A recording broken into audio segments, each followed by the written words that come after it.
You're listening to the Apple Insider Podcast.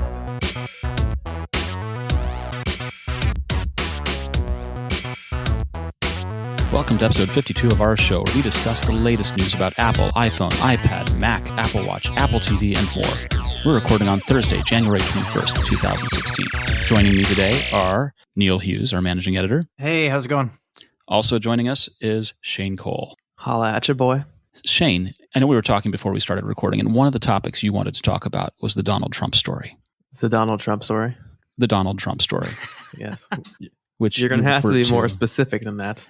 Well, you referred to it as Donald Trump Jesus, but the story, as I remember it, is that Donald Trump was speaking at one of his events, one of his campaign stops in the United States, and he made a comment about how he was going to cause Apple Computer to start producing their, quote, damn computers, unquote, in the United States.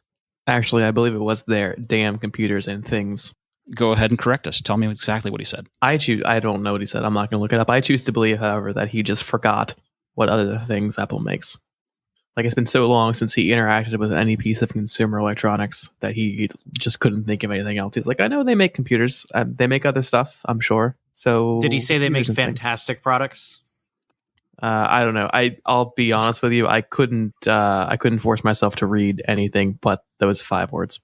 Okay, I'm going to read the quote. And the quote is, "We have such amazing people in this country. Smart, sharp, energetic. They're amazing," Trump said. "We're going to get Apple to start building their damn computers and things in this country instead of in other countries." Okay, well, Godspeed. Later on, he I don't know if it was the same event or at a different event. He said that he would do it by putting a 35% tariff on products manufactured outside the United States. Now, I don't know if he means all products or just electronic products or just Apple's products. But that will never, ever, ever, ever, ever, ever happen for a variety of reasons. One, I think I put this in the story. The World Trade Organization would have a little hissy fit if we suddenly started enacting 35% protectionist tariffs. They would have something to say about that. I mean, given that China's average tariff is only like 5%, and they're famous. I mean, the luxury tax in China now is, I think, 12% on clothing. So if we went to 35% on electronics, I think there'd be a little bit of a huff. But yeah, it's never going to happen. It's an absurd campaign promise, and it would cost billions and billions and billions of dollars, and nobody could afford to buy iPhones anymore. So there you go. Bringing new meaning to Apple tax. Oh yeah, that would be the Android Protectionist Act, because then you'd be able to afford Android products instead of iPhones. Is that the idea? I have no idea. I have no idea what the end game is here. I mean, it's a lot of campaign bluster to tell people what they want to hear. It's like the 5th grader saying that if they get elected class president, they're going to make sure the soda's free. Okay. Woo-hoo. Yeah. I mean, it may get people interested and it may get you some votes, but it doesn't change the reality of it. I mean, certainly more ambitious or less ambitious, I should say, promises have been made by presidents in the past that weren't able to be kept. I don't want to get too political here, but you could look at something like the closing of Guantanamo Bay, which is something that President Obama repeatedly promised to do. And then once he got in office, realized the logistics of doing something like that were a little difficult. And so therefore it's still open to this day. And here we are, 7 years after he's been in office. So nearing the end of his last term. Right. So certainly a lot of presidential candidates make promises that they can't keep. This is one of those that I would have to think would be pretty impossible to keep. I mean, technically speaking, the president has a limited power to impose protectionist tariffs. That said, I don't think this would ever happen. I mean, even if there was some scenario in which he could impose a 35% tax on electronics manufactured overseas, there's no way that he could possibly beat the tens of millions of dollars in PAC money and lobbying cash that every consumer electronics manufacturer would suddenly shovel down Congress's throat to repeal the Tariff Act of 1922, which gives the president those powers. Interestingly, I mean, I was thinking about this. We know that when the iMac was first in production way back in 1998, that some of them were produced in California. Some of them still are. Go on. So some of the current flat panel iMacs are made in California. Assembled in California. Yeah. Assembled, yeah. Yeah, the Okay, Fremont so- plant is still open. It's reduced now, but it's still open. And the Mac Pro is in Texas. I was mean, gonna so is the A8. Samsung's fab for the A8 is in Austin, I think. But I believe the only top to bottom facility for manufacturing owned by Apple is in Ireland, correct? But even that's not top to bottom. That's still just assembly. Is it? Oh, okay. Yeah, I mean they're not like fabbing wafers there or anything. Right. Well, yeah. Well, they could make PCBs there, though. I don't think. So I think they it's just Make based PCBs on the and photos. populate them there. I think it is their largest. It's just assembly. I think it is their largest manufacturing facility. Apple owned is in Ireland. Yeah, I think so. Well, 'cause even the Mac Pro one is not Apple owned. It's only Fremont and Right. Ireland, I think. The Mac Yeah. Pro one is Flextronics, I think. Flextronics is now named just Flex, but isn't it a Foxconn facility in Texas, not a Flextronics or No, Flex? it's not Foxconn. It's no. either Flextronics or Pegatron. It's one of those two. Yeah, I don't think Foxconn. Okay. I don't think Foxconn has. Do they have any manufacturing in the U.S. at Foxconn? I don't think they do. I think they're Brazil. yeah, and they do, but not for Apple, I don't think. not for Apple.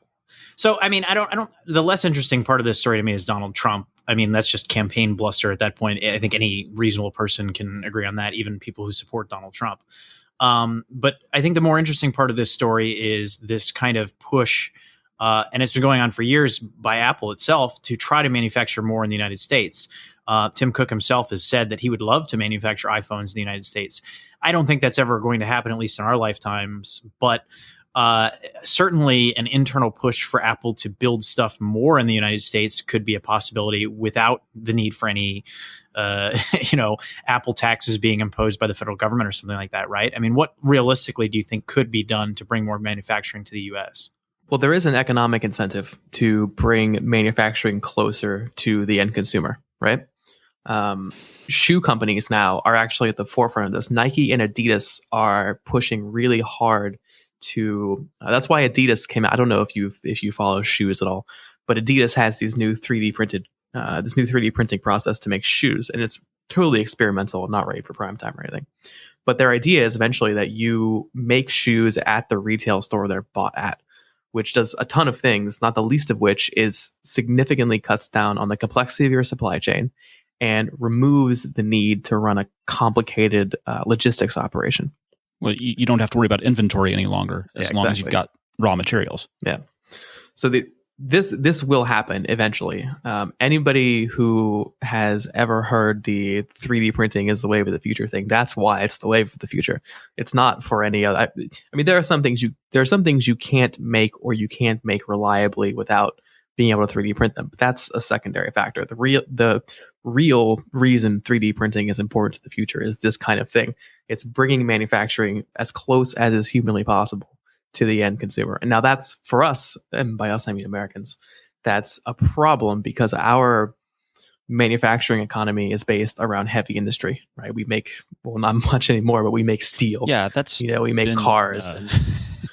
There's going to be tough times. We still make cars. Yeah, it's going to be tough times for a while, but eventually we'll get there. Well, when you talk about shoes, that makes me think, obviously wearable devices have a lot in common with shoes in terms of custom style, custom fit. People need certain sizes and widths and stuff on their shoes and stuff like that. And you think about the complexity of bringing the Apple Watch to the masses in terms of how many different colors do they offer now and different watch band combinations and sizes and all that kind of stuff. I mean, it took them a while to ramp up manufacturing of the Apple Watch, and it was in such limited capacity for those first couple months. And when I say a while, I mean like 2 months. It was really a kind of a modern miracle of logistics when you think about it. But I mean, think about all the possible combinations of Apple Watch that are out there between the bands and the styles and sizes.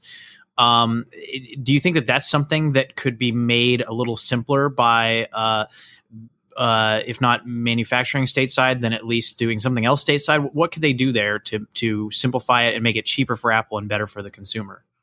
So that's a little bit more of a complicated question because the something like an Apple Watch or an iPhone is difficult to make in a small scale process. Like making a shoe, printing a shoe in a store is one thing.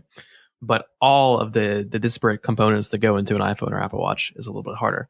What will happen eventually is that instead of having 350,000 people at a Foxconn factory in Shenzhen, you're going to have 10 guys looking over 150 robots at 10 different factories around the world. Mm-hmm. Right. So if iPhone if you sold look at in the Mac Pro factory in Texas, that's kind of what's going on there. As much of it is automated.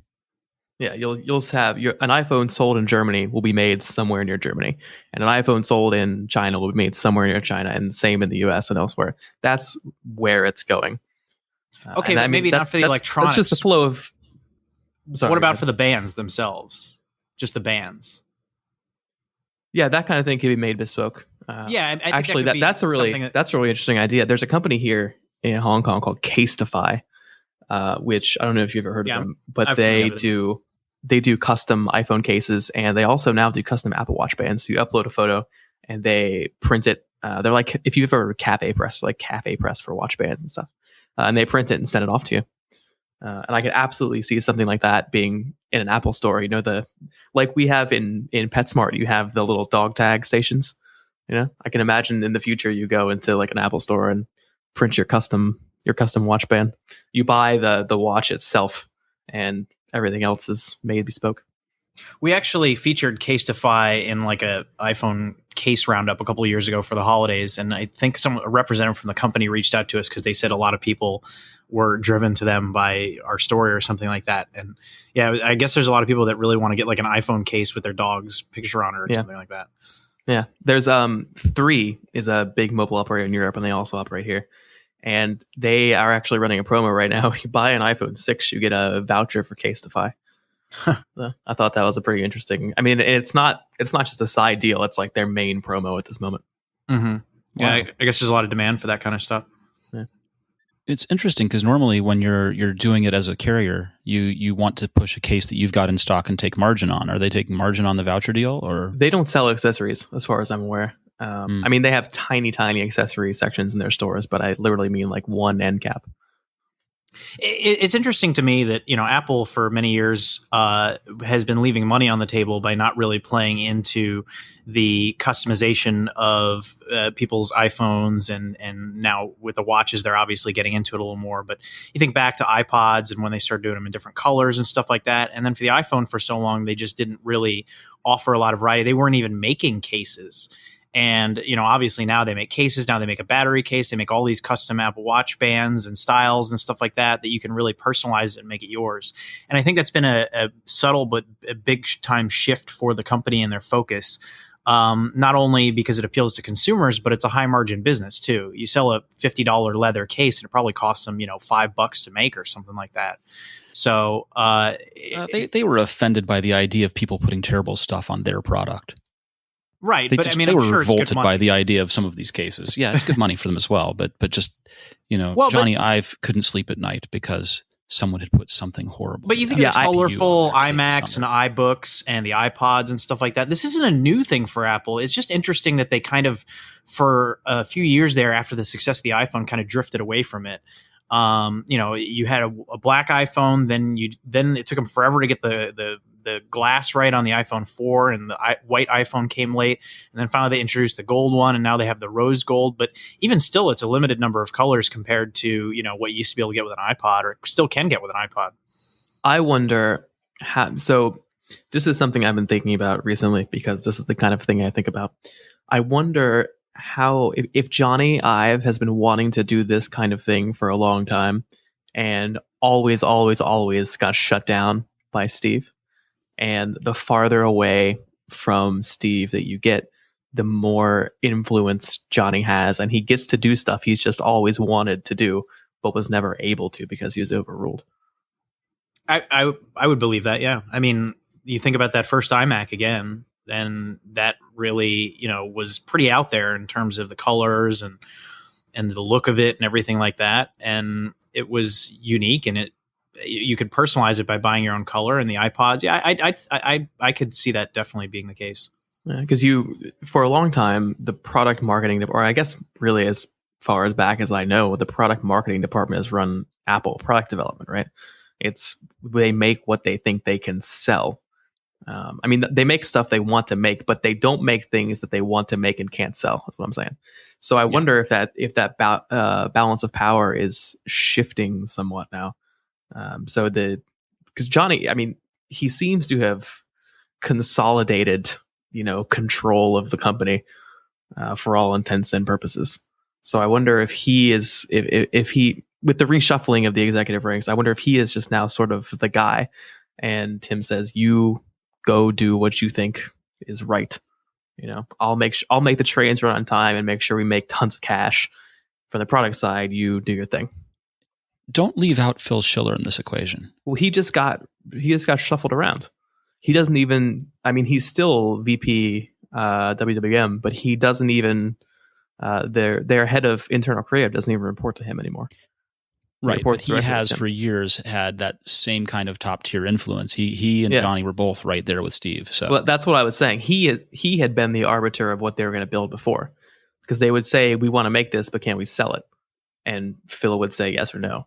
But it seems now that that's shifting, right? Mm. It seems like Johnny has that. I think I want to wait for another product cycle to see what the results of that shift are. I mean, we all hate to do this because we hate when people throw it in our faces. But could you, like Neil said, look at all of the options for the Apple Watch. Could you have imagined this being in Steve Jobs' 2x2 matrix? No. No, this would not have made the 2x2. Yeah, I think he only did the white iPhone because his wife wanted one. But Neil's not wrong either, that it stems a little bit from that having all of the colors that we had for original iPod Mini, right? Because the iPod Mini with all of the different color SKUs wouldn't have necessarily fit in there either. That's true. Yeah, and when you take into consideration the different capacities as well, I mean, there's always been a lot of configuration options that are broad for some products. But originally it was the 2x2 matrix, and it was 3 options for each product in the matrix. And then when we got the iPod, it sort of ballooned out from there. And then you look at the iPad, you can get it with or without LTE, different colors. Mm-hmm. Yeah, the iPad's a mess. Yeah, they've really the product options have grown, but it really hasn't gotten into ways to customize your product until Apple started to get into the accessories business. I mean, you have 3-4 colors now for the iPhone. Maybe they'll expand that in the future. There's not really any rumors about that yet. They tried to dabble in it with the iPhone 5C. The accessories business started with the iPhone 4 when we got the bumpers to solve antenna gate, and that was there again under Steve. Right, but it was pretty limited. And now when you look at the options in terms of the different, I mean, you have how many colors of cases for the iPhones, right? And then you have smart covers for the iPad and all the Apple Watch bands and all that kind of stuff. Yeah, and some of this, I mean, even just talking to people that I used to talk to at Apple, some of it was you'd go and show them a case, and their first question was, does this case work with our cables? Does this case work on docking speaker products kind of thing? Mm-hmm. And you'd find a lot of the cases didn't work, that they conflicted with docking products, that they were too thick to actually work, or that they were too thick, too tall for the connectors to make full contact on a docking product. Mm-hmm. And you'd find that you couldn't get the Apple cables in, or you'd get the regular charge cable in, but you couldn't get one of the bigger ones that was like the VGA or HDMI cable to plug in. And that's one of the things that they would reject when they were taking a product into their stores for the retail store was, this case doesn't work with all of the scenarios that we think our users need. We're not going to take it. Remember when Apple used to charge you an extra $100 to get a black MacBook? Uh-huh. Yes, totally. Who paid for that? I know. I knew 3 people who did. Yeah. Do you think that they would do that today? No, I can ask. That's not hard to find out. Do you mean up John Scrivens and ask him if he'd buy another black MacBook? Do you mean if people would pay that, or if Apple would charge that? Both. I mean, they wouldn't do it now, I don't think, because if you look at the 12-inch MacBook, that comes in the same color as the iPad, and they don't charge anything extra for that. So yeah, I think people would, if Apple had made the rose gold iPhone $100 more, people would absolutely have paid it. There's no question. Oh yes, but this is where, like, remember all those? Only the Plus models are going to get a sapphire cover. It's like, who would pay for this? Because you can't see it. Like You pay stop $100 right there, for something because you can't when we're see. talking about Apple Watch, we have the aluminum body with mineral glass, and then you move up to the steel with sapphire. Right, But the body looks Neil's completely point, different. yeah, Neil's point stands that you can tell the difference between a sport watch and a watch. This is also Right, the dumbass finish name. on the aluminum, and the a steel sport watch are and a different. watch and an edition watch, but you can't tell the difference between Gorilla Glass and Sapphire when everything else is the same. Imagine that you were so excited about Sapphire and you're one of those jerks that had to tell everybody you had a Sapphire phone. The only way you could prove it is to take your keys out of your pocket and try to mangle your phone and go, look, it doesn't scratch. I mean, like, you know. I can pick out 10 people who would do that. Right? Well, then you should reconsider your circle of friends.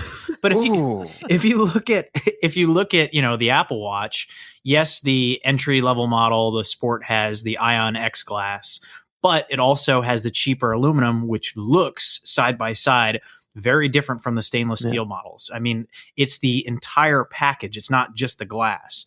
For Apple to sell a model of phone with just the glass different for an extra $100 or whatever would be absolutely insane, and it would be stupid, and they would never ever do it. Now, if Apple wanted to somehow defy the laws of physics and make a stainless steel iPhone that didn't weigh a ton, then maybe they could do something like that, or you know, some mythical what's that stuff, liquid metal or something like that. Maybe, but it would have to have a distinctly different visual appearance and some sort of added value for the consumer. I don't think that Apple's in a position here in 2016 where they're just going to charge an extra $100 for a color. So, on the subject of color, can I make a confession? Sure. I really like the rose gold iPhone. Do you? I have a space gray one. I know, but I'm a man. So there are many, many men that bought the rose gold. I know. I've seen many of them. Anyway, I thought it was going to be. I thought it was going to be ridiculous, but I've actually grown to really enjoy it. The space, if it's ridiculous in the best way. The space gray iPhone is still too light. They need to go darker, like they did with the Apple Watch. It needs to go back to the iPhone 5, the black. Black. Yeah, that was really nice. It just showed a lot of scratches and stuff more clearly. Yeah. So okay, so that quick survey around the edges. Which color? You said you have which one? The space gray? I have a space gray 6S. Space gray 6S, and you. Same. I'm still using the gold 6. I thought you had a 6S. No, I do not have a 6S. Oh, okay. All right. No, I'm. Oh no, that was the MacBook a few weeks ago where you didn't realize that you had a right. That magic was trackpad. Exactly. Or not a magic trackpad, a Force Touch trackpad. Force Touch trackpad. Yes, that's right. I went 6 months without realizing I had the Force Touch trackpad. I am all space gray up and down. If I could get a space gray 15-inch MacBook Pro, I'd buy a new one right now just to do that. Do you think that Apple would do like a gold MacBook Pro? That's a good question. I want to say no. I could absolutely see a space gray MacBook Pro, and I want to say no on the gold, but you never know. I would. I like the gold 12-inch. I would totally have the gold in a larger size. Well, so they've been doing this campaign recently where they show how everything matches all their collection. Actually, that's now that I think about it, it's exactly what it is. It's their collection, right? Mm-hmm. Mm-hmm. And my wife has been doing this for a while. Everything she has is silver with the white front. She has a white smart cover on her iPad. She has the MacBook Air is silver. Her iPad is silver. Her phone is silver. And it all looks, her Apple Watch, she wears the white sport band, yeah, with an aluminum Apple Watch. And I'm not gonna lie, it looks killer. Like when she's sitting like in a coffee shop or something, which I suppose is exactly the only time it would matter. But it looks good. I'm a little jealous. Well, that's why they made the down market gold version so that you could match. Yeah, I'm not gonna get the gold. I get the rose gold. I would go all rose gold probably. I had an iPad Air 2 and I sold it when I got my iPad Pro. Or no, I'm sorry, I didn't sell it. I gave it to my wife because she had an iPad Air and we sold her iPad Air. She had a white iPad Air with a blue smart cover. And it was a decision for a few days where she had to decide if she liked the smart cover, the blue smart cover with the space gray iPad Air 2 or not. She ended up sticking with the black one. It wasn't a good match. But yeah, I mean, these are important decisions, like what matches well.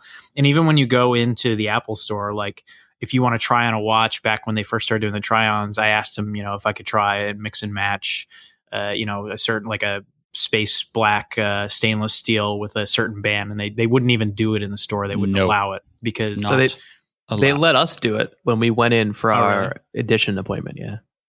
But maybe it's because we were trying on the edition and they thought we were rich. You fooled them. Nice. Moving on, I want to talk about things that Apple can't sell, right? We talked about all the things Apple can sell, but we should talk about something that Apple can't sell. And that is iAd is going away. Now, you may not remember iAd. iAd was this idea that Apple would create a platform that allowed people to put delightful, pretty ads, convenient ads that weren't terrible in their applications or other things on their iOS. And instead of getting these gross popovers and things like that, you'd get something well designed.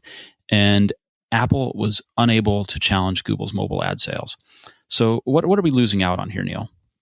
What's actually happening with this? I mean, this will affect some developers that are very heavily invested in Apple, and probably Apple-specific developers who are quick to embrace their kind of stuff.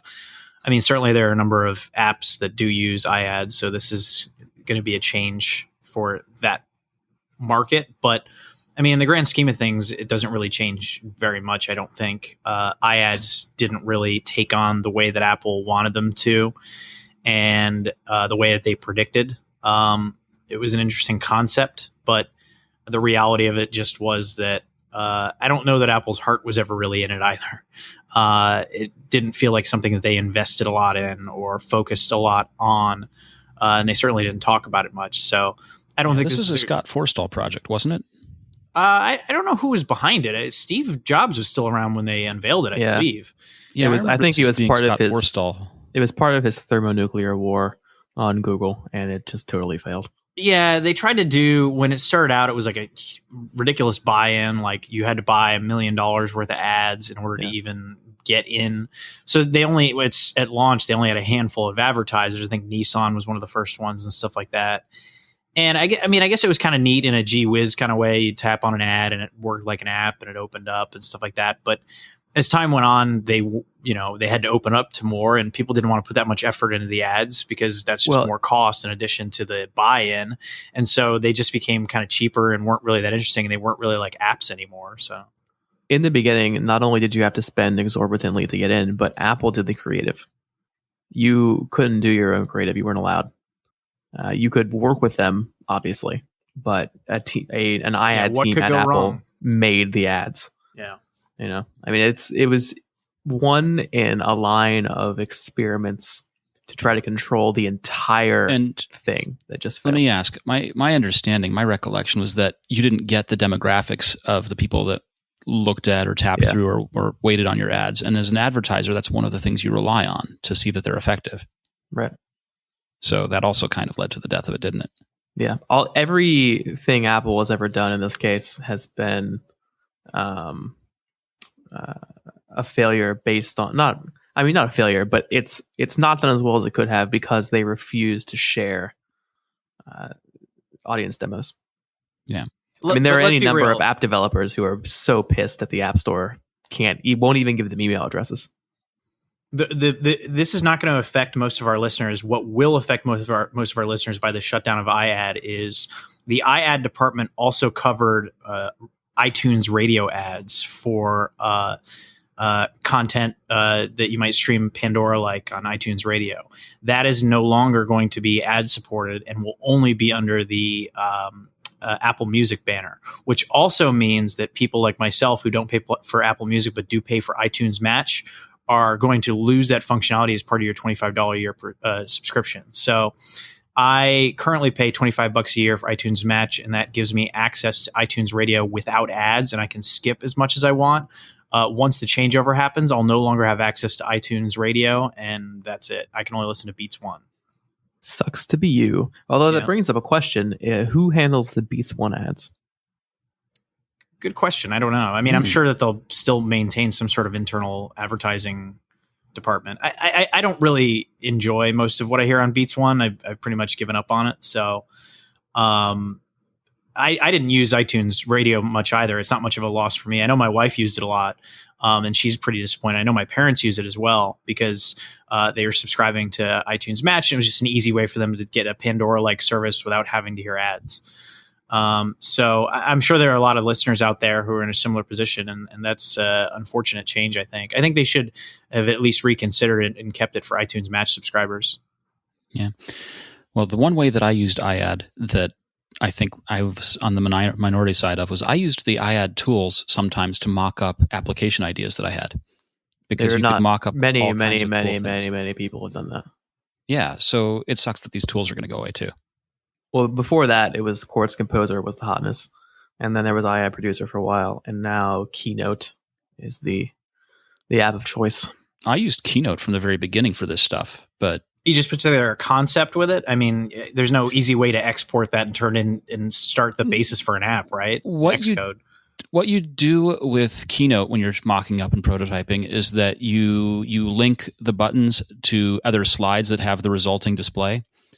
And so you don't get any of the animations, but you have, I tapped on this, and it shows you the slide that results, and you export as basically a hyperlinked PDF. Well, now you can actually do the whole thing. You can do the same animations. There are teams at Apple that use Keynote to do prototyping. Oh, thank God. And that's why they added a lot of... Because I was using Keynotopia I was using Keynotopia since it came out in 2009. My suspicion is that the reason Keynote has gotten so much love recently in that department is because there are teams at Apple who do it, and they were bugging the Keynote team saying, please make this happen for us. Well, it's fast, and it's awesome at doing it. Yeah. I once demonstrated an app that I mocked up at Apple. And there are no other native prototyping apps that come close to the responsiveness of Keynote. I mean, there are other ones. Pix8 is really good now. But nothing else for a long time was around. You can tell which things the employees at Apple internally use or don't use based on what gets attention when it's updated. And that's why Numbers sucks as bad as it does. And that's why the remote app has been ignored for so many years and was not even a part of the Apple TV launch. And the remote app is literally maintained by one guy, isn't it? I know. Yeah. And it was it's a built-in feature on the Apple Watch, and it didn't even work with the new Apple TV, which is insane. That's why Smart Cover Unlock is no longer functional with Touch ID. Man, you have been harping on that forever. Yeah, hey, it's a nice feature. Can we move to stuff that you harp about also, like the 4-inch iPhone? Well, before we do that, what do you have against Numbers? All of my friends who work in finance say that Numbers is awful compared to Excel. No crap, because they're in finance. But for Joe, for me, who only uses a spreadsheet when is absolutely I don't necessary. care about you, so yeah. No, but I also only use a spreadsheet when it's absolutely necessary. But what I do like to do, and I end up having to use Google for this, is forms. Right? There used to be in Numbers on iOS, you could create a form and it would populate a spreadsheet with the results. And that functionality went away. And now I have to use Google Docs Sheets in order to do forms that populate a spreadsheet that I can use the information out of later. And I would really like for Numbers to have, instead of killing the functionality off in iOS, to have moved it over and made it also useful on OS X and in the iCloud. I didn't know that ever existed. It totally existed, and it was great, but it was only, and this was weird, it was only in Numbers on iPad. You could not do the forms in Numbers on iPhone. Interesting. Yeah, I don't know. Instead of fixing this and making it everywhere, they killed it. If you're in finance and you need pivot tables, Numbers that suck for you. But I think for the vast majority of people, Numbers is totally fine. It's much faster than Excel too, even the new Excel. The new Excel is not terrible. No, the new Office is great, actually. Yeah. But when I just need a quick and dirty spreadsheet, I don't even bother opening Excel. Anyway, moving on to more interesting things. Another thing that Neil likes to talk about, smaller iPhones. Go on, Neil. Well, there was kind of a ridiculous video that came out today that made the rounds where it's really impossible to tell what the heck it is. It's just some guy fondling what looks like an iPhone 6 or 6S. And they claim it's an iPhone 6C, a smaller one. If the guy has large hands, then it could just as easily be a 6S or a 6. But it basically looks identical to a iPhone 6 and 6S, just smaller, which So he scaled down an iPhone 6 in SolidWorks and 3D printed a scaled down 4-inch iPhone 6 and then spray painted it gold. Is that what I'm saying? No, No, I mean it's. I think it's just an iPhone 6. Yeah, it's with big hands. Probably just a regular phone.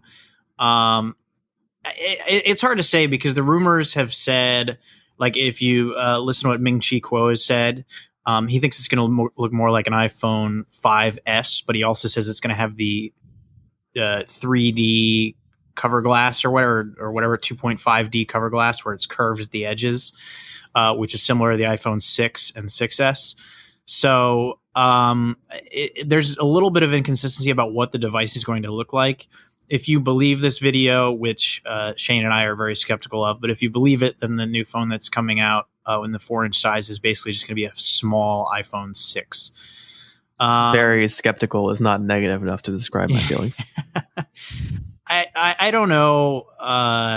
It would be interesting if they did that, because then the whole lineup would look basically the same, right? You would have the 6, the 6S, the pluses, and the smaller model would all be the same and just kind of scaled up or down. I don't know why they would want to do that. I think that they, especially if they're looking to kind of juice sales at the halfway point before the 7 comes out, you think that they want to do something a little different maybe to kind of incentivize the smaller form factor, but we'll see. I would personally, I'd like to see, something a little thicker and fit in a bigger battery and kind of make it the, person who doesn't want to carry a tablet in their pocket, out on the town for the day kind of phone. But apparently I'm the only person on planet Earth who wants that. So no, in every single iPhone thread, there is somebody. It might be you, just in every one of them, going. I have multiple accounts, and I wish they would make it thicker and add a bigger battery. Yeah, I don't know. I don't disagree, but when Apple concedes on that, we get the humpback of iPhone 6. Like, this battery case is just like the ugliest thing I've ever seen. I can't believe anybody would even buy one of these. So have you tried one? No. So I tried one. Oh, geez. And it actually, no. It looks ridiculous. I would never actually use it in, any scenario where I would be worried about being judged by my fellow human beings. Right. When you're using a battery case, I can tell why they did it. Because you're at a show and you're on a conference and you're burning battery like there's no tomorrow. That's when you pull out a battery case. Well, in my case, I have a really thin Xiaomi external battery that I keep in my bag.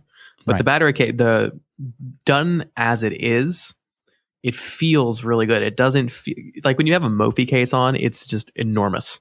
Yeah, right? Because it's the same thickness all the way around. I have the newer Mophie, the smaller one, and I really like it. You have Juice Pack Air? I had the Juice Pack Air before, but this is a newer model. I reviewed it. I got to look up what it is. Hold on. Mm-hmm. While he's looking that up, anyway, with the design that they did for that, when you're holding it in your hand, it doesn't feel like you have a giant battery case on it. It just feels like you have a normal case on it. So yeah, the Juice Pack Air I've had for a couple of years and used with the iPhone 6, and I like it, but it's definitely considerably bigger. It gives you like another 125% battery. And so Mophie sent me last fall the Juice Pack Reserve for the iPhone 6 and 6S, and it is considerably thinner, but it only gives you an extra 60% battery. So it makes a lot of concessions in terms of the battery life, but it's thin enough and enough to get me through the day that it's become my preferred battery case. So I recommend that one. But honestly, if Apple made a thicker, smaller phone, there are a lot of benefits to that, including the fact that they could potentially fit in an even better camera. Right now, as evidenced by the protruding camera on the 6 and 6S, they're limited by the laws of physics. If they were to make a thicker phone, they could put in a better camera. I think that there would be a market for that, and I don't think they would have to sacrifice their sense of style or make it that big that consumers would be turned off by it. What was the Nokia phone that had an optical zoom camera on the back? Yeah. That was the 1020. What was I thought the there was another name for it. So the 1020 was the Windows Phone version. There was one last gasp at actual like Symbian version of it before Pure that. View or something. Yeah, Pure something. It had like an insane megapixel count. Something. It was 40 like something. Yeah, I think it was like 30 or 40 41 megapixels. Yeah, it was a Carl Zeiss lens on it too. Yep. Well, and they did that for the Nokia 1020 as well. Yeah, I mean, that's a little extreme, obviously. And that had a humpback on it too, just to fit in that lens. Yep. But, if we started to think a little bit outside the box and Apple wanted to make like a road warrior / amateur photographer oriented smaller iPhone, they could get away with a lot more by making it just slightly thicker. Or they could just Sounds make a crazy digital to me. camera.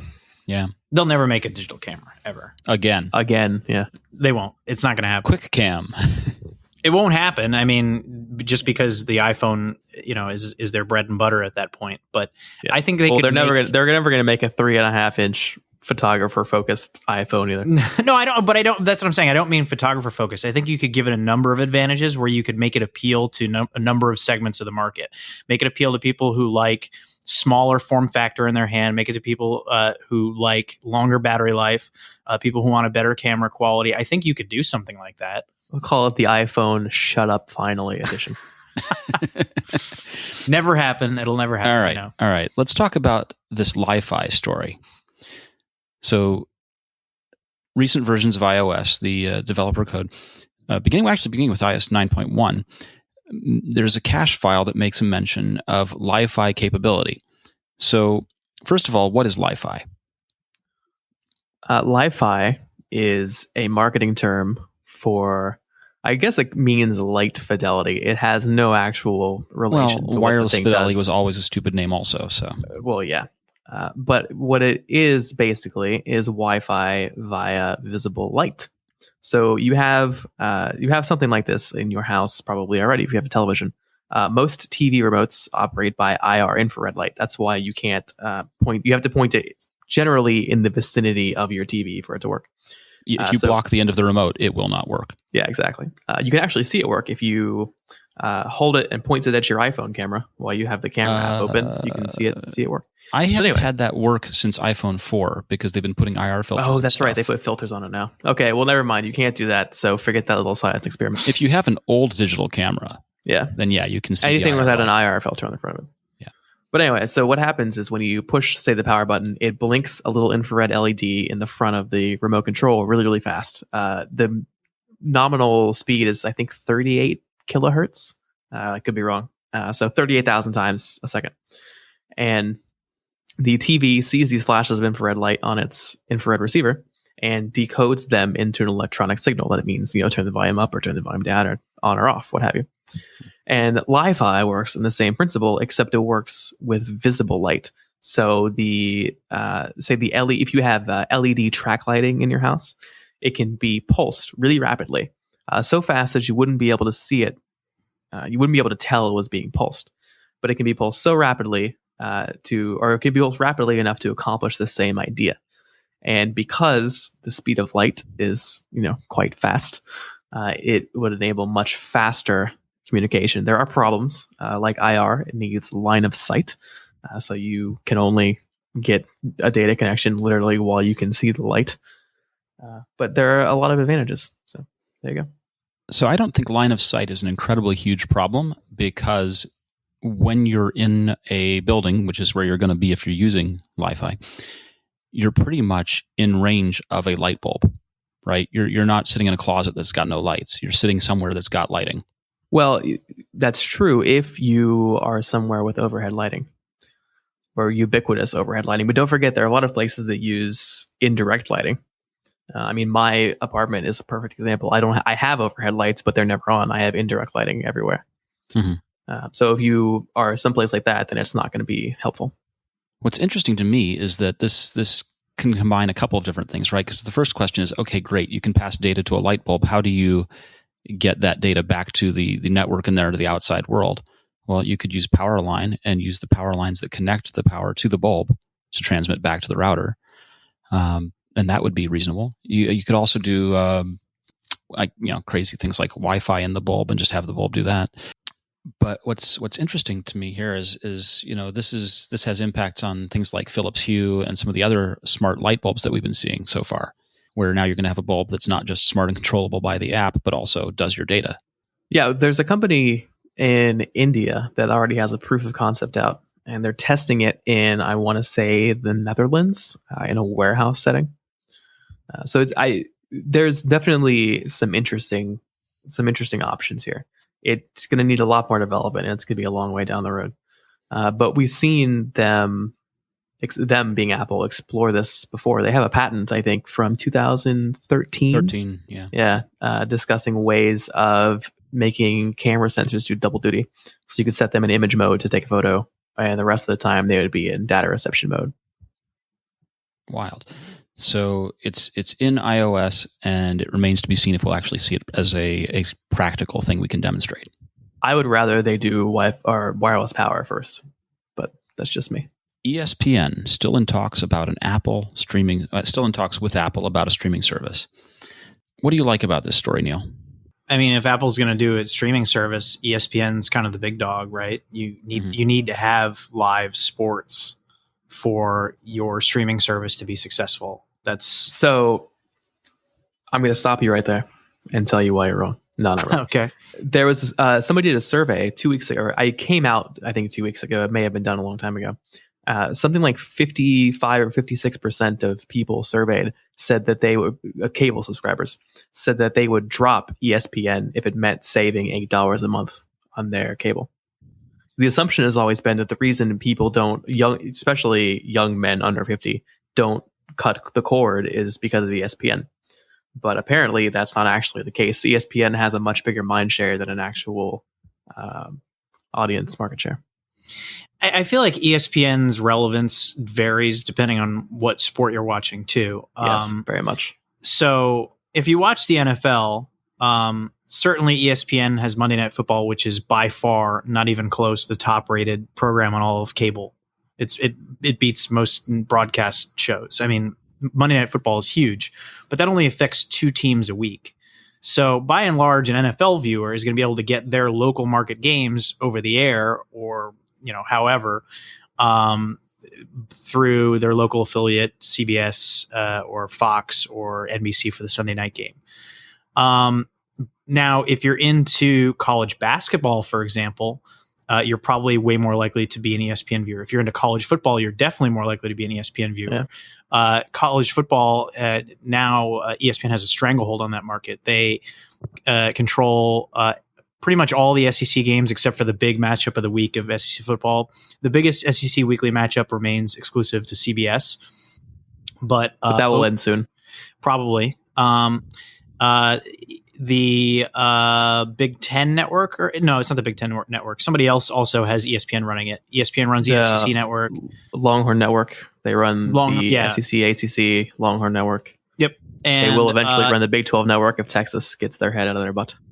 Yep. And ESPN also is the sole broadcaster of the college football playoff and college football national championship. Now, that's a really big deal if you're at all into college football. Now, if you don't care about college football, you probably don't give a crap about ESPN or college basketball or the NBA. A lot of NBA games are on ESPN, but that's split between ESPN and TNT. Baseball is another one where TBS has a lot of baseball, ESPN has a lot of baseball. So you may not. But if you're a baseball fan, though, you have an amazing option because MLB.TV is fantastic. And they just went through a lawsuit over MLB.TV, and I think for the next 2 years there won't be any local blackouts. It's really a huge deal. It's a content land grab that's been going on for years, and ESPN continues to secure exclusive rights. But then there's some over the top services like MLB at Bat that make it less relevant. The NHL is exclusive to NBC. So, you run down the list of sports. I think ESPN recently has been making a push into NASCAR. They didn't really pay much attention to NASCAR for years, and now they're getting into that. ESPN is also focusing on some more like entertainment focused content and ESPN is doing professional wrestling now. Yes, they do have a weekly segment on SportsCenter covering professional wrestling. So they're trying to broaden their base to appeal to more people. but it's really kind of dependent on what sports you're interested in watching. But I still think that if you're going to do a live streaming TV service, the NFL is the most important thing, but ESPN is probably just as important, just in terms of the breadth of content that they have exclusive access to, including Monday Night Football. Yeah. Now, so Sling has ESPN, or at least some portion of an ESPN in it, right? The Ocho. They have all of ESPN. Okay. Depending which package you have. The base package, I think, just has ESPN and ESPN2, but the sports package has all of them. How are they doing? I They heard about them. They're about to pass 2 million subscribers, I think. The thing with Sling is the inability to record content. Well, the thing with Sling is it kind of quality kind of sucks. Okay. They have with it an Apple nailed. streaming service, you're not going to be able to record content either. They haven't nailed the streaming technology portion of it yet. I mean, here's how it works. I watch sports live. I pretty much DVR everything else. And so I stick with cable because if I want to watch these programs and not pay $3 an episode on iTunes or some crap like that, or wait 48 hours or a week or whatever for it to show up on Hulu, you got to have cable. And so for the convenience of it, the ability to fast forward through ads and watch it more quickly, pretty much any scripted television I watch DVR'd. Sometimes the same night, sometimes the next night, sometimes they'll pile up and I just don't get around to them. I pay for subscriptions to HBO Now or Go, whichever one is cable free. And I also pay for the subscription to Showtime. But those are separate from my cable provider, and it's all on demand. There is no live streaming component to it. We don't have cable. We also have HBO Go and Showtime. I have Sling, which I only use to log in to watch ESPN on the Apple TV. So I essentially pay $20 a month for ESPN, and will continue to do so. I have MLB.TV for baseball. I don't watch the NFL live just because it's a pain in the ass. I do watch the Sunday night game because NBC streams those for free. But it's important to remember. The rest is Netflix and Hulu. It's important to remember because there was a study that came out this week showing share of traffic and stuff like that. The vast majority of streaming content providers out there are not showing live content. It's all on demand. YouTube does some live stuff, but that's not really their bread and butter. Netflix does nothing live. Hulu does nothing live. Apple, will do an event live occasionally or something. Yeah, twice a year. Yeah, but they don't really do any live content. So you're looking at Sling. Probably one of the bigger live providers is WWE Network, has a live channel included with their subscription service, so you can watch MLB is by live. far. Well, yeah, MLB, but that's a game by game basis. They don't have a linear channel, is what I'm saying. Right, that's true. Yeah. So NHL does the same thing where you can subscribe, and DirecTV obviously has an NFL streaming package as well. But those are on game by game basis. To have a linear channel with constant content, you can't get a subscription to the MLB network. You can't get a subscription to the NHL network or the NFL network without paying for cable. Those are exclusive to cable. So to have a linear channel like ESPN would be a huge deal for something like Apple to help differentiate them from the other content providers out there. And that's really what's differentiating Sling now. I think Sling's shortcoming, other than the apparent quality issues, is the fact that you can't record anything. Yeah, I don't know. That's something Recording I doesn't never feel like it matters. Before. Yeah, that's something I never considered before. I wonder how widespread that is. Because there's a lot of little things like that you don't think about, but actually make a big deal for a lot of people. Do you watch scripted television? Yes, but not in any sort of timely manner. Okay, but how do you watch it? Like, let's say, like Agent Carter premiered Tuesday night. I would ABC. buy an iTunes season pass. Okay, see, so it premiered Tuesday night. My wife and I didn't get a chance to watch it. We were watching something else. A hockey game was on, I think. So we watched it last night. It was a 2-hour premiere. Wow. And we had it TiVo'd or DVR'd, and we could just fast forward through the commercials and watch it in an hour and a half or whatever it was. But I mean, otherwise, I'll catch it on Hulu in a couple of days. Otherwise, I would have paid $3 per hour on iTunes probably for us. It was a 2-parter to get it in standard def or whatever they charge. I'd pay like $6. When you start adding that up, if you watch 5 or 6 shows, it's actually cheaper to get cable. And that's just to watch a handful of shows. You know who does this really well? I pay $11 for Hulu ad free, and I'll just watch whatever I want on that. And but you got to wait a week, don't you? Cheaper than cable, and only from a network that supports Hulu. and then also for the ones that support it in ad-free, because there, as I found, some that run ads before or after the show. Who does this really well is the BBC, actually. Yeah. Except for the geographical region problem. I was going to say, you guys have absolutely no experience with this, but Oh, no, I have an iPlayer account. But iPlayer is really... this is how I watched the Sherlock season premiere. I think it was on iPlayer an hour after it was on TV in England. It's really, really well. And the streaming is phenomenal. I can stream... Well, they finally got their heads out of their butts around Flash. In full HD from the iPlayer app through... Please don't kick me off, BBC. Through my VPN, because I don't live in England. I live in Hong Kong.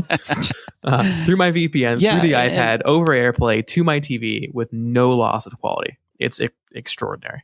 The BBC used to be about trying to spread England to the rest of the world and get their stuff out there. And they've been really stupid about the geographical region blocking. What's that mean for expats? It's ridiculous. Well, it pains me to say this, but I will commend cable companies on doing something right. By and large, on-demand services through cable providers are pretty good these days. So last night, trying to catch up on TV again, a Tuesday night episode of New Girl that my wife and I were trying to watch. For some reason, the recording was messed up, and I have a 5.1 system, and the center channel didn't record properly on the live broadcast. Just went to the on-demand and played it. Of course, there's no fast-forward option, so you can't fast-forward through the ads, but I understand that. And it was available less than 24 hours after the episode aired, and I had zero problems watching it in high def, started right away. So as much as I hate cable and would love to get rid of it, they do a pretty good job with their on-demand services these days. Now, that said, there are some networks that don't participate. I believe ABC and Time Warner continue to have a dispute, so you can't get any ABC content available on demand through Time Warner. And those contract disputes are just insane. But that's why this whole thing, to borrow a Steve Jobs phrase, is a bag of hurt, because you don't know what you're getting into. I could switch to Hulu, but what network's going to comply? And I got to pay an extra couple bucks to get really ad free as opposed to limited ads. And do I have to wait 48 hours for it to show up on there? It's just a pain in the butt. Yeah, this exact thing is what has made me, other than Sherlock and Top Gear, which hilariously, well, not Top now Gear you have to get anymore, an it's on Amazon Amazon subscription. Right. But yeah, exactly. But other than stuff that was available on the BBC, because it's such a pain-free experience, this is exactly what stopped me from watching shows every week. Mad Men is my favorite show in the history of television, and I still haven't seen the second half of the last season. This is exactly what has stopped Apple from getting into the business, because Apple doesn't want to come into this half-baked. Apple doesn't want to come in and not have ESPN and not have a deal with CBS to show their content on demand, because no one's going to pay for that. People, you might get some early adopters to sign up for something like Sling TV, where they might, be eager to embrace it or something like that. But for the average person, if they sign up for Sling TV and they're like, oh, I can't DVR this, or, oh, I can't get the Food Network or whatever, I'm sure that Apple's done the research and they're saying that our target demographic is this big. You look at this initial success that they've had with Apple Music, and they're not half baking this stuff. I mean, they're already outpacing Spotify, as we talked about last week, in terms of their growth and the number of people they've been able to bring in, just because of their power and their clout. If they're going to get into this business, they're not looking to get 2 million subscribers like Sling TV did. They're looking to get tens of millions of subscribers. They're looking to accelerate the cable cutting process. And so they're going to have to hit all of those points. They're going to have to get ESPN. They're going to have to get on demand. They're going to have, cloud storage of stuff that you want to record, or however they do it. It's all going to have to work, and it's going to have to be affordable too. And that's really tough. Yeah. Well, without getting caught in a loop talking about TV, I want to move on to Garageband. And Apple updated Garageband for iOS with a new interface that makes it look like a hardware controller for a DJ with drum machines and things like that. They also released a Music Memos app. So what are these apps about? What's really going on here that they've updated them for us? Can I just say your transitions are flawless? Thank you, sir. Or segues, I suppose, segues. So I actually haven't used new GarageBand for iOS, but I will quickly talk about voice memos, and then Neil can make us some stuff about GarageBand. Sure. So, sorry, not voice memos. Music Memos is based on the idea of voice memos. Apparently, what we hear is that a lot of musicians were using voice memos on the go. And somehow news of this phenomenon got back to Apple, and they said, we can do this better. So they made Music Memos, which is voice memos for music. and you can record. It's like a mini. It's sort of like a mini GarageBand, but without the editing features. You can record stuff. You can tag your recordings, manage your recordings.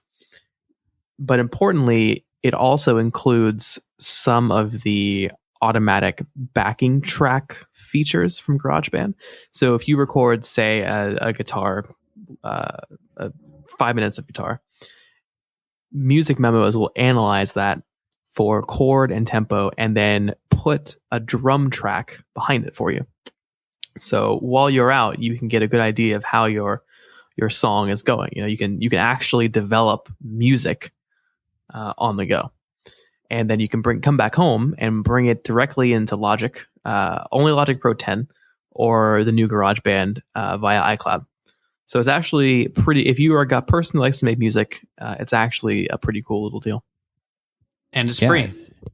Yeah, and it's free. It looks pretty huge. I mean, just the idea of having a good memo app for capturing song ideas is a good thing. And voice memos was always not quite good enough because the recording quality was not great. They compressed the files pretty heavily because it was for voice. We should note that they Music Memos records in lossless.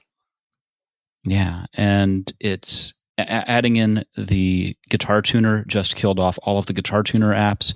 Although I really do like Polytune because Polytune is seriously cool if you're a guitar player. Polytune, you can strum all 6 strings at the same time, and it will pick out and show you which ones are sharp or flat at the same time. You don't have to play note by note. It is really cool and the fastest way to tune your guitar up. But still, having a guitar tuner built into Apple's one is a big deal. And as you say, analyzing the key signature and being able to tag for verse, chorus, and things like that, that's great. This is really quite cool. Yeah, I'm going to be playing with this. And Neil, tell me about GarageBand. So the big changes in GarageBand are there's a whole new DJ controller section, which would take on the likes of Tractor and some of the other popular iPad DJ options out there. Looks kind of like triggering Ableton Live a little bit. Yeah, with, a Novation Launchpad, for example. And this is all in Apple and GarageBand style. Very simple. So simple to mess around with, and for people that want to master it and do a little more technical stuff, that's in there too. But it does features that you would expect for like an amateur DJ, like keeping beats in sync with time and pitch and stuff like that, so you can merge and do cool stuff and make it sound like you're way more talented than you actually are. And they also have a new drummer mode, which gives you the option to create sick beats in different all right, sounds. Taylor. I just heard your entire soliloquy in T-Pain's voice. I was hearing Taylor Swift, but go on. Yeah, I mean, it's pretty cool. Just your drum machine, go on there, kind of mess around, a little more advanced way to create stuff and play along with it. For a lot of people, the more interesting features may actually be that GarageBand has also been updated to be designed for the Retina display on the iPad Pro. So there's more options on the screen. When you run it on your larger iPad, it takes advantage of the screen real estate, which is great. Tired of just seeing apps just blown up to the 12.9 inch screen size. To really take advantage of the iPad Pro, you have to put more on the screen. And do it in a way that makes sense. Unlike when you open up the App Store and there's just like a million apps to tap on there. It's like, this wasn't thought out very well. And then on the iPhone 6s and iPhone 6s Plus, Apple has also added support for 3D touch. So if you're doing things like playing on the piano or whatever, you can press harder or softer and it will gauge how hard you're pressing and emulate the instrument that you're playing accordingly. So it looks like, as I'm looking at Apple's copy on this, they say to get started, pick a template from popular genres like EDM, house, hip hop, and more, and then tap a cell in the template to turn on the loop. So you're using loops that they've got already created and using that to make your DJ music. I go back to things like Loopy HD, where you can record your own loops and then trigger them.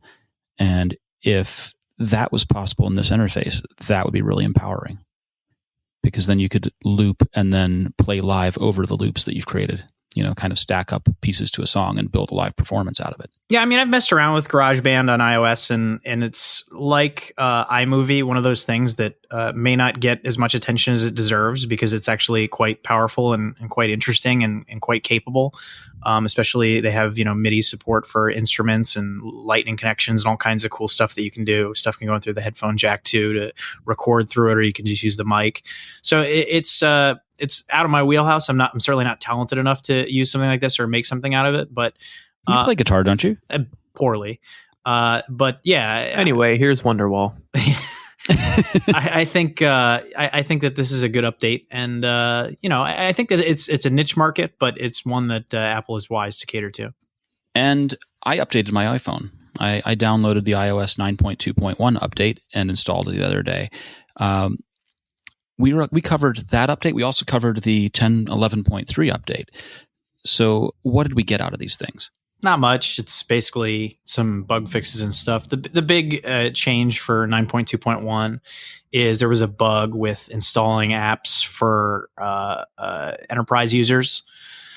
So if that affected you, then you may be no longer affected after you update. But other than that, by the fact that this is a 0.1 update, it tells you all that you need to know about the fact that it's just basically security and minor bug fixes. Yeah, I've been hearing reports from people using iPhone 4S and 5 that it sped up their devices a little bit. Is there any? There was a test that was done on YouTube where a guy compared iPhone running, an older iPhone like a 4S running 8.4.1 to 9.2.1, and they were pretty much comparable in terms of speed. iOS 9.2.1 did some stuff faster. 8.4.1 did some stuff slightly faster, but from what I saw, slightly comparable. I guess people had complained with earlier builds of iOS 9 that their older iPhones, specifically the iPhone 4S, ran egregiously slow. So if you've been holding off on updating, maybe a good time to update. How else do you know when it's time to buy a new iPhone? Right. Well, I hear from people all the time, like conspiracy theories that Apple purposefully makes sure that new iOS updates run slow on their phones. So they're forced to upgrade or something. I always find that kind of stuff funny. But yeah, it seems like it runs pretty well on older hardware. So if you've been holding off on upgrading because you're concerned about speed, now might be a good time to take the plunge. Brilliant. This is our episode. This is episode 52 of the Apple Insider podcast. And Neil, where can people find you on the internet? Well, you can read what I write at Apple Insider, and I am on Twitter at @ThisIsNeil. Shane, where can people find you on the internet? I too am at Apple Insider, but not on Twitter. If Neil is elected class president and makes all sodas free, we'll be sure to tell you all about it on next week's Apple Insider podcast.